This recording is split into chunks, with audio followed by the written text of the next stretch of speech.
Hai hello, salam sejahtera Malaysia. Selamat datang ke channel Fels Lifestyle. Terima kasih kerana terus setia dan terus bersama di dalam channel ini. Saudara-saudara yang saya amat hormati, antara isu yang tular di media sosial yang menjadi satu bahan cerita ramai orang, antaranya adalah isu Menara KL. Tiba-tiba bekas Perdana Menteri Perikatan Nasional Tan Sri Muhyiddin Yassin membuat satu pengakuan yang sangat mengejutkan ramai. Satu artikel daripada Malaysia Kini berkaitan dengan isu Menara KL. Kerajaan layan syarikat Bumiputra secara tidak adil, kata Muhyiddin Yassin. Pengurus CPN Muhyiddin Yassin mengkritik kerajaan berhubung kemelut mengenai konsesi dan syarikat pengendali Menara KL ataupun KL Tower. Muhyiddin mendakwa pengusiran syarikat pengendali terdahulu Menara KL Sdn Berhad, MKLSB dan Hydro Shopee Sdn Berhad dilakukan secara tidak sah. Hukum rimba tidak boleh dijadikan amalan dan norma pentadbiran negara. Insiden pengusiran paksa ini menggoncang asas Malaysia sebagai sebuah negara hukum. Adalah tidak wajar bagi kerajaan untuk tidak mempertimbangkan sebuah syarikat Bumiputra yang telah mengurus Menara KL selama bertahun-tahun dengan rekod yang baik. Pada masa yang sama, syarikat tersebut telah dilayan secara tidak adil kerana terpaksa menanggung liability berjumlah lebih RM300 juta, kata Muhyiddin dalam satu kenyataan. Pada 17 April, Pesuruhjaya Tanah Persekutuan mengusir MKLSB dan Hydroshop dari Menara KL. Menteri Komunikasi Fahmi Fadzil berkata, kedua-dua syarikat itu menduduki bangunan tersebut secara tidak sah selepas pengurusan menara itu dipindah kepada LHH Service Master pada 1 April. Menara KL pada asalnya dikendalikan oleh MKLSB yang ketika ditubuhkan dimiliki sepenuhnya oleh Telekom Malaysia Berhad TM.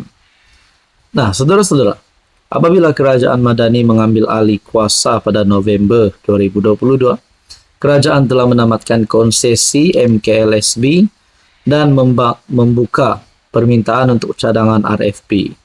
Nah, akhirnya Muhyiddin Yassin membuat kenyataan bahawa kerajaan layan syarikat Bumiputra secara tidak adil.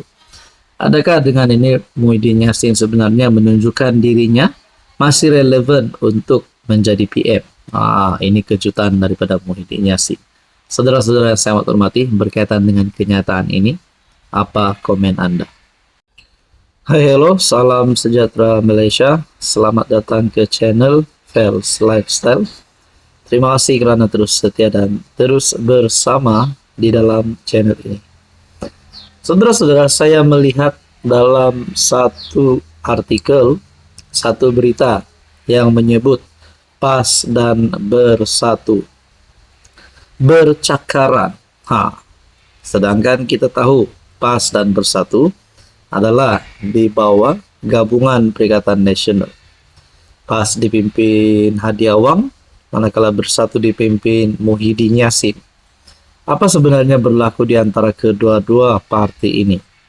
Adakah mereka bercakaran ini akan menyebabkan kepada pembubaran PN ataupun menyebabkan perpecahan di antara kedua-dua parti tersebut?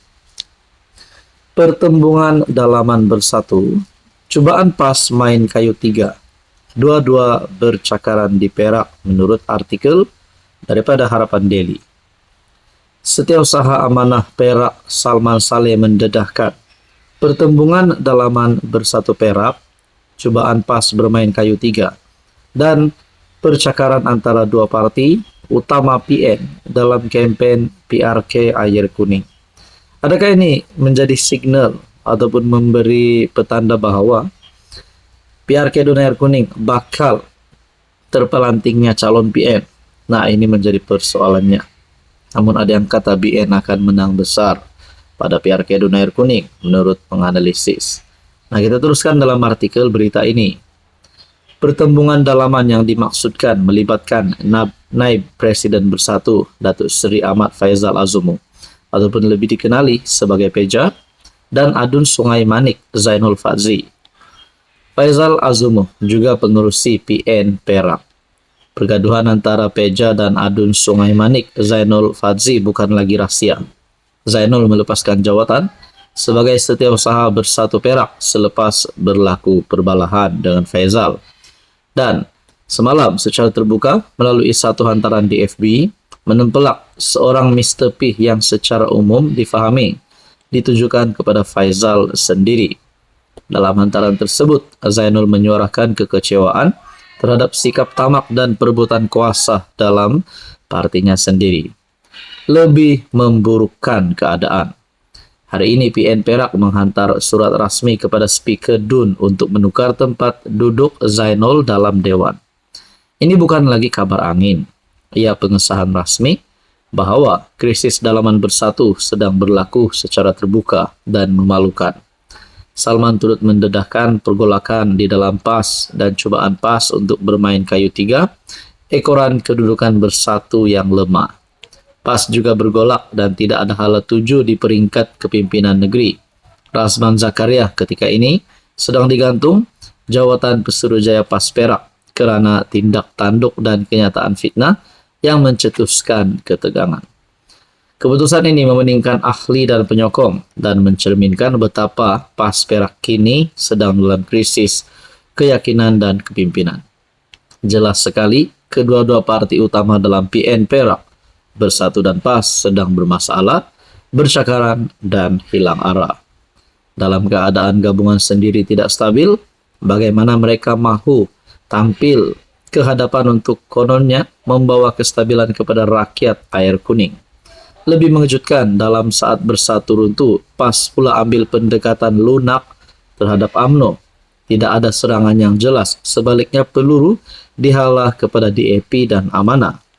Penganalisis politik mula menyebut PAS sedang berkira-kira jika perlu berpatah balik, mereka bersedia buat apa saja.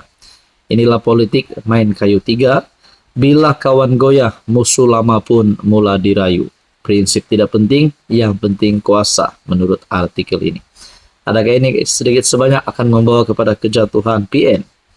Ataupun lebih exact kejatuhan Muhyiddin Yassin sebagai pengurusi PN? Adakah ini boleh menjadi penyebab kepada perpecahan PAS dan Bersatu ataupun lebih khusus PN untuk mendepani pilihan raya umum 16 akan datang? Saudara-saudara yang saya hormati, apa komen Anda?